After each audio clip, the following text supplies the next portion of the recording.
दोस्तों, ये घटना तब की है जब मेरी नानी जी की उम्र 15 से 16 की रही होगी। तब वह उत्तर प्रदेश के सुल्तानपुर जिले के एक गांव में रहती थी। वहीं उनका मायका है। उस समय में अक्सर बंजारे और नट अपनी टोलियां बनाकर घुमा करते थे। ये नट और बंजारे एक स्थान से दूसरे स्थान पर घूमते थे और जहां ज्यादा आबादी देखते थे वहां पर अपना मेला लगाकर करतब दिखाया करते थे और पैसे कमाते थे। ये बंजारे हमेशा अच्छे नहीं होते थे। अक्सर बंजारों और नटों की टोली के रूप में डाकुओं की भी टोली घुमा करती थी, जो दिन में तो मेला लगाते थे मगर रात में लूटपाट किया करते थे। इसलिए अक्सर गांव के जानकार लोग अपने गांव के आसपास इस तरह का नटों का मेला नहीं लगने देते थे। करीब 1 महीने तक बच्चों पर बंदिश और बड्ढों पर डर का साया रहा।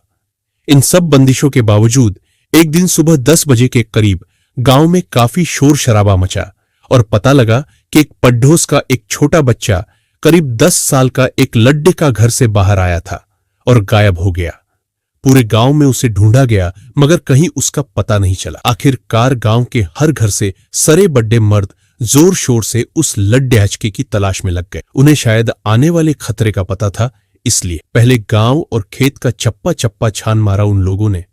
जब उस लड्डे हचके की गांव में गैर मौजूदगी निश्चित हो गई, फिर वहां के सारे मर्द एकत्र हुए और बिना किसी देर के अपने अपने हाशिए, कुल्हादी, कुदाल वगैरह लेकर चल पड़े उस नटों की टोली की तरफ। उस बच्चे के घर पर रोना पिटना मचा हुआ था। आसपास के सब लोग अपनी अपनी शंकाएं जताते और बच्चे को बार बार ढूंढते, मगर इसका कोई फायदा नहीं हो रहा था। दूसरी तरफ जब मर्दों की टोली उन बंजारों के मेले के पास पहुंचे तो चौंक गए। वहां अब सब खाली था। सिर्फ चूल्हों की राख और तंबू गाढ़ने के निशान मौजूद थे। अब सबका शक यकीन में बदल चुका था। बच्चे को कोई और नहीं, वो नट ही चुरा के ले गए हैं। अब गांव के सारे लोग वही रणनीति बनाने लगे कि आगे क्या किया जाए। सबने अलग अलग दिशा में जाने का फैसला किया, क्योंकि तब यातायात की इतनी सुविधा नहीं थी।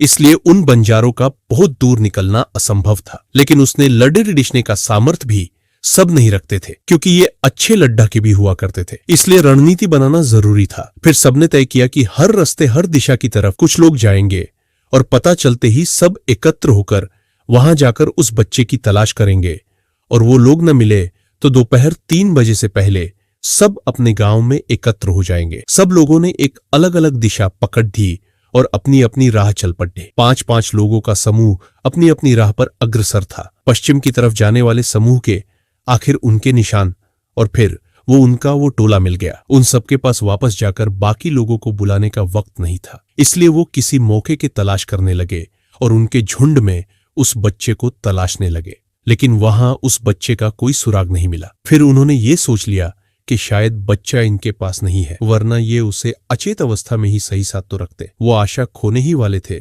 कि किस्मत ने उनका साथ दे दिया और उनकी भीड़दाज से निकलकर एक आदमी नित्य कर्म के लिए कुछ दूर चला गया। पांचों ने फिर उसी से पूछताछ करने की ठानी। वो पीछे से जाकर उसके ऊपर टूट पड़े और 2 लाठी उसके सर पे जमाकर उसे बेहोश कर दिया। फिर एक तांगे पर उसको लाद कर वापस अपने गांव की ओर चल पड़े। वो जितनी जल्दी हो सकती थी कर रहे थे, क्योंकि उसके साथी उसको ढूंढने जरूर आने वाले थे। वो लोग उसको लेके आधे घंटे में अपने गांव पहुंच गए। बाकी सब भी वापस आए तो उन लोगों ने उसके सर पर एक मटका ठंडा पानी डाला और उसे होश में लाए। होश में आते ही वो आसपास गांव वालों को देखकर घबरा गया, लेकिन बिना मार खाए उसने कुछ नहीं बताया। जब गांव वाले मिलकर उसको उसकी सहन शक्ति से ज्यादा खुराक देने लगे तो वो जान गया कि उसकी जान के लाले पड़ीडिडियचने वाले हैं। फिर उसने बताया कि वो बच्चा कहाँ है। उसने जो बताया उससे सबके होश उड्डीडीच गए और उसी वक्त पास के गांव के सिद्ध तांत्रिक को बुलाने के लिए कुछ लोग निकल पड़े डेशे और बाकी उसे लेकर उस दिशा में निकल पड़े जहां वो बच्चा था। उसने बताया कि उनकी टोली के सरदार ने उस लड्डेचके को जीवाधारी बनाने के लिए इस्तेमाल किया है। उसकी जान को खतरा है। अगर उसे बचाना है तो या तो उनकी टोली के उसी तांत्रिक को बुलाओ जिसने उसे इस्तेमाल किया है, या फिर उससे ज्यादा माहिर खिलाड़ी को। इसलिए गांव वाले पास के गांव के सिद्ध तांत्रिक को लाने के लिए निकल पड़े। वो तांत्रिक को लेकर जल्दी से जल्दी आ गए और वहीं पहुंच गए जहां पर वो नट गांव वालों को लेकर उससे बच्चे का पता बताने ले गया था। उसने एक जगह एक अजीब सा लिखा हुआ पत्थर दिखाया और गांव वालों से वहां खोदने को कह दिया। गांव वाले खोदने में लग गए और कुछ लोग रह रहकर उसको मारते जा रहे थे और धमकी दे रहे थे कि अगर बच्चे को कुछ हो गया तो उसकी कब्र यही बना देंगे। वो तांत्रिक काफी बुरे थे, वो भी आ चुके थे और सब कुछ समझ लेने के बाद भी सबके साथ गड्ढे के खुदने का इंतजार कर रहे थे। करीब 4 फुट खोदने के बाद वहां एक पत्थर की परत आ गई जो 3-4 पत्थर से मिलकर बनाई गई थी और फिर संभालकर सबने मिलकर उस पत्थर की परत को हटाया। नीचे जो उन लोगों ने देखा उससे उन्हें कोई खुशी नहीं मिली। नीचे एक कमरा सा बना हुआ था, करीब 5 फुट चौड़ा और 6 फुट लंबा। उसमें 5 बड्ढे बड्ढे गड्ढे रखे हुए थे, पूरे सोने चांदी से भरे हुए, और पास में वो बच्चा लेटा हुआ था, नए नए कपड़ों में अच्छा खासा तैयार किया हुआ, और उसकी सांसें रुक रुक के चल रही थी। और पास में एक दिया जल रहा था जिसका तेल खत्म हो चुका था और वो बुझने ही वाला था। सबने उस बच्चे को मरा हुआ समझ लिया और उस नट को दोबारा बुरी तरह पीटना शुरू कर दिया। तभी वो तांत्रिक बाबा आगे आए और दिए की बाती को थोड़ा बढ़ा दिया। दिए की लो तेज हो गई और बच्चे ने आंखें खोल दी। सबकी खुशी का ठिकाना न रहा, मगर बच्चे ने किसी को भी पहचाना नहीं और अनजान की तरह सबका चेहरा देखने लगा। तांत्रिक बाबा ने सबसे कहा कि ये बच्चा अभी जिंदा है, लेकिन ये तभी जिंदा बच सकता है अगर ये मेरी सिद्ध की हुई जगह पर पहुंच जाएगा, वरना इसे कोई नहीं बचा सकता। इसे लेकर मेरे स्थान पर चलो और सब इस बात का ध्यान रखना कि ये दिया न बुझने पाए। इसमें तेल बढ़ा दो और इसकी अच्छे से देख रेख करना जब तक मैं इसे बुझाने के लिए न कहूं। फिर कुछ लोग और तांत्रिक बाबा उस बच्चे को तांगे पर लेकर बाबा के स्थान पर पहुंच गए और वहां जो कुछ भी किया वो किसी ने नहीं देखा, क्योंकि वो क्रिया बाबा ने अकेले में की थी। करीब 1 घंटे बाद एक आदमी वहां वापस पहुंचा और उनसे बताया कि बाबा ने दिया बुझाने को कह दिया है। दिया बुझा दिया गया और अब वो बच्चा सुरक्षित था और सबको पहचानने भी लगा था। उसके बाद जितना भी खजाना वहां मिला था उसके थोड़े से हिस्से से मंदिर बनवाया गया और बाकी गांव के प्रधान ने गरीबों के बच्चों की शादी और गांव की भलाई में लगा दिया। उस नट को बचाने उसके साथी नहीं आए।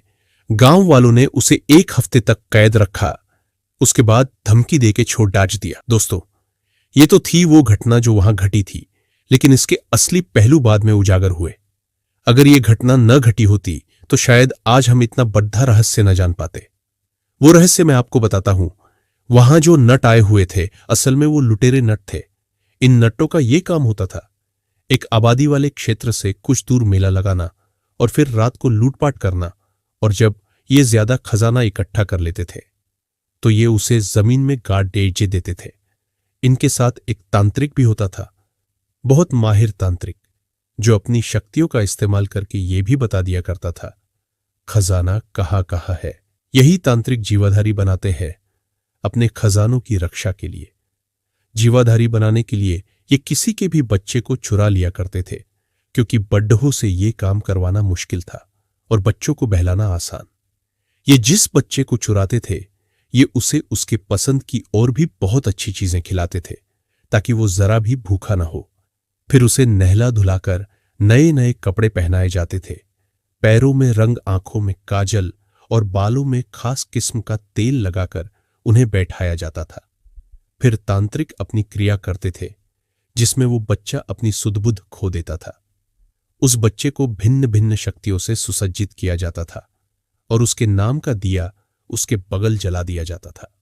उसके बाद उसके सामने उस कबीले का सरदार आता था और कहता था, देखो, मुझे और अच्छी तरह पहचान लो, ये खजाना मेरा है और तुम इसके रक्षक हो। जो मेरे सिवा मेरा खजाना लेगा तुम उसको जिंदा नहीं छोड़ना। मैं वापस आऊंगा और अपना खजाना ले जाऊंगा, उसके बाद तुम आजाद हो जाओगे। ऐसी तांत्रिक क्रिया के बाद वो बच्चा उस इंसान को नहीं बल्कि की आत्मा को पहचान लेता है। फिर वो उसे खजाने के साथ उस गड्ढे में दफन करके चले जाते थे।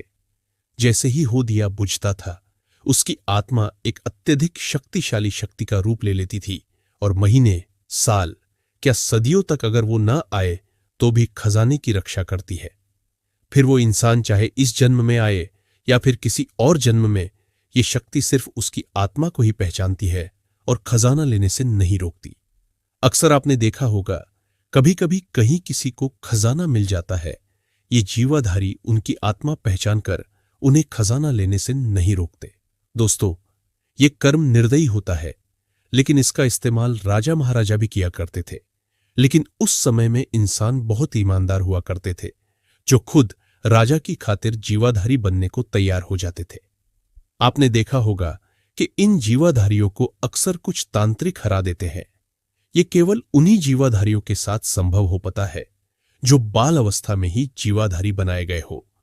लेकिन राजा महाराजा के जीवाधारियों को हराना संभव नहीं होता, क्योंकि वो अपनी मर्जी से युवा अवस्था में अपना बलिदान देते हैं और बहुत अधिक शक्तिशाली हो जाते हैं। उनकी ईमानदारी ही उनकी सबसे बड़ी शक्ति बन जाती है।